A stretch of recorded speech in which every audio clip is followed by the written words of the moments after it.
already caught in it. Kira sucked in a deep breath. Patience. Control. She needed to keep it.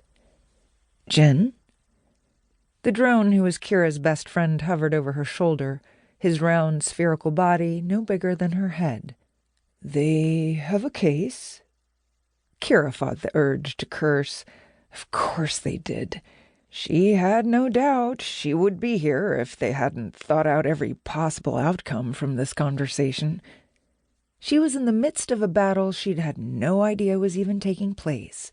They were 3 steps ahead while she was still struggling to see the game board. The 2 men regarded her patiently. The color of their synth armor was a blue so deep and dark it reminded Kira of midnight. Its design was simpler than that of Liara's bodyguards, more in line with Graydon's people.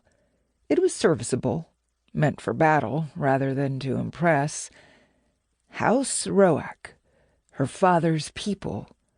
A man she had never met and hadn't given much thought to while struggling to survive the hell of her childhood.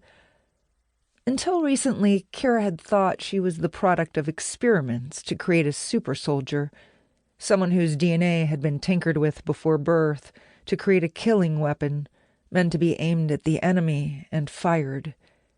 Turned out she was wrong. Instead, she was apparently a member of an alien race called the Tuon. Technologically advanced, with social customs more suited to the feudal societies of old Earth, they had odd notions of how long-lost members of their race should be treated. Few of their people strayed from the accepted molds, which made Kira something of an anomaly. "Let's all stay calm," Jace cautioned. The words might have been said to the room, but they were meant for Kira. Her former commander knew about her temper. "I'm sure there's an easy solution to this." "Yeah. Kira is once again humanity's bargaining chip for their continued survival," Jin said. Jace slid him a quelling look. "It's not going to come to that." But it would. Humanity was between a rock and a hard place, with their old enemy, the Tsavati, back on the galactic stage. They'd barely come out the winner during their last war with the alien race known as the Scourge. There was no guarantee they'd triumph again, especially with Kira not quite up to her old standards.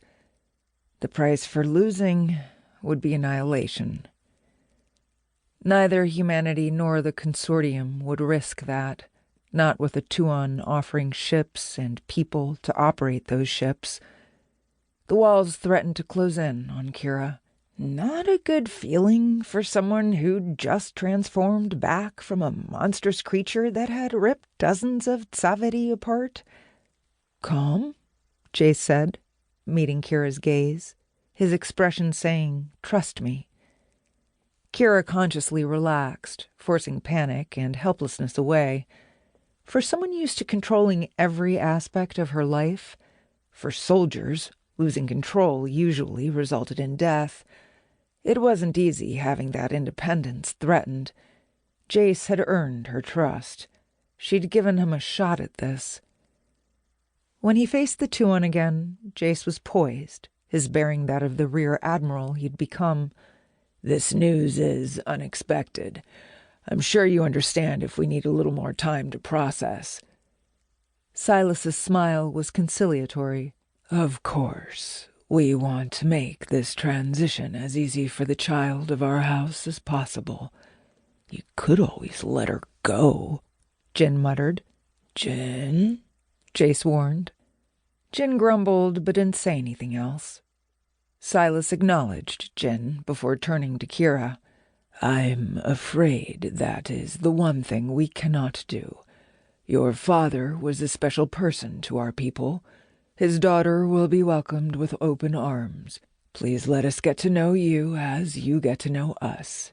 That's all we're asking." Kira stared at him with narrowed eyes. He seemed earnest, caring even. "Why do you care?" Kira asked. Silas's smile was peaceful and tranquil. "Because you're one of us and shouldn't face this world alone."